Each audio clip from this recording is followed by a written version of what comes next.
So when you think of the word paradise, what comes to mind? For most of us, it's probably some kind of perfect garden, a reward at the end of the line. But what if that whole picture, that entire map we've been given, is pointing us in completely the wrong direction?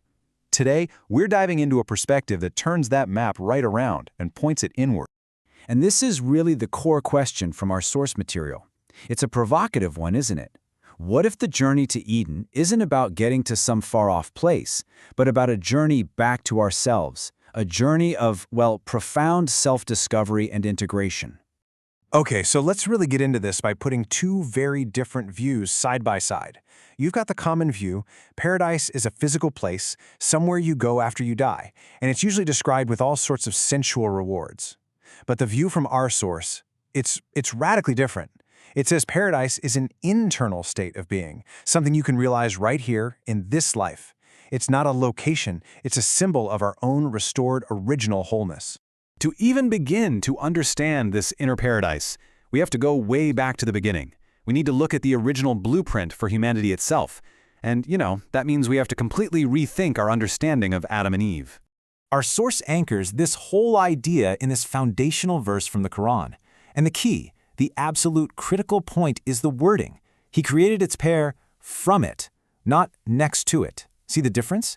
This isn't about two separate people. This is about a single reality, one soul that gives rise to a pair, a polarity within itself. And that original reality has a name, the nafs wahida. So let's break that down. Just think of it as this unified field of human consciousness before it fractured into different functions. It's the state of pure, unbroken unity. It's kind of like the source code from which everything else is written. And this reframes Adam and Eve into these incredibly powerful principles. They're not just a man and a woman, they are two complementary poles inside that single soul. So Adam represents logos, conscious awareness, the power to name and define things. And Eve? She represents the life force itself, receptivity, creativity, the power that actually brings things into being. They're meant to work together, in perfect harmony. So what was the fall then? Well, according to this view, forget the apple. It wasn't some historical event, it was an internal one. It was that moment when awareness, Adam, turned outward to try and possess something it thought was separate from itself. And bam, that's what created the illusion of lack, that feeling of nakedness or shame. That was the birth of the ego. That was the fracture. So if the fall was an inner fracture, then the journey back to paradise has to be an inner one too, right? It just makes sense. And this is where our source gives us this beautiful practical map for navigating 3 inner gardens right inside the structure of our own soul. The path basically unfolds across 3 different levels of our being. We start out in the garden of the nafs, which is the soul, then we travel deeper into the garden of the qalb, the heart, and finally we arrive at the innermost garden, the garden of the ruh, the spirit. Let's walk through them one by one. Okay, first up, the garden of the nafs. This is where all that familiar, sensual imagery of paradise, the rivers of milk and honey, the fruits, the companions, this is where it all comes into play. But our source argues this is not literal. It's symbolic medicine. This imagery is designed to soothe the soul, to calm its deepest fears about lack, and to heal its feeling of deprivation. At this level, paradise is experienced as pure, unadulterated mercy. Now, once the soul is at peace, we can enter the second garden, the qalb, the heart. Here, the whole focus shifts away from satisfying the senses and moves toward healing relationships. But we're not just talking about the people around you. The source says this is where jealousy, comparison, and all that insecurity get removed from inside you. This is the place where that inner Adam-Eve split is healed and brought back together. Here, paradise is experienced as wholeness. And the final deepest level is the ruh, the spirit.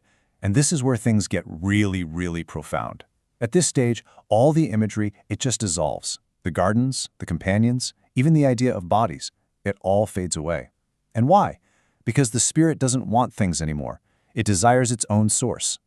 The pleasure here is totally beyond description. At this level, paradise is experienced as direct union.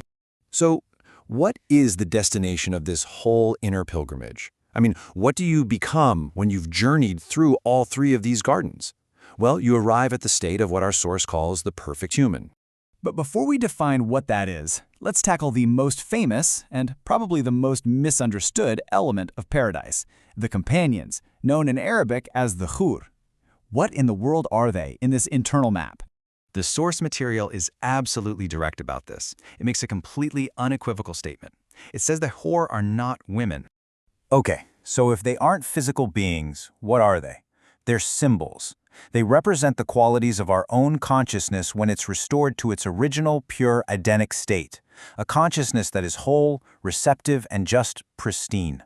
And the person who has realized this state, who has completed this inner journey, is known as al-insan al-kamil, the perfect or complete human. This is the destination. This is the restoration of our original Adamic unity.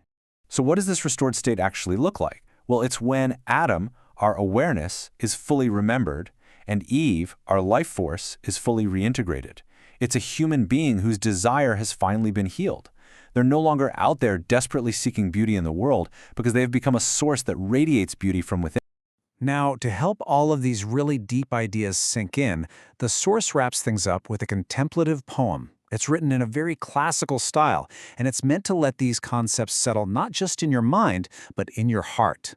So let's just listen for a moment. Not by feet does one enter it, but by the heart made sound. There, desire does not chase, and beauty does not flee. Companions are not bodies, but harmony restored. Virgin realities greet the soul, untouched by fear, unentered by regret. You can just hear the themes of those inner gardens echoing through these lines, can't you? And when the last veil is lifted, the garden itself grows silent. For the soul is satisfied, and the Lord is pleased. This is pointing right to that final state of union, which is beyond all form, beyond all description. So, the bottom line, the one-sentence synthesis that really ties this whole explainer together is this. Paradise isn't a place. It is the reunion of the masculine and feminine principles, Adam and Eve, right inside our own soul. And that process is finally completed in the perfect human. And that brings this whole journey full circle, right back to that mirror we started with. Because if this map is true, if paradise is really a state of inner wholeness we can cultivate right now, well, it leaves us with a very real, very practical question. What part of your own inner garden needs a little tending to today?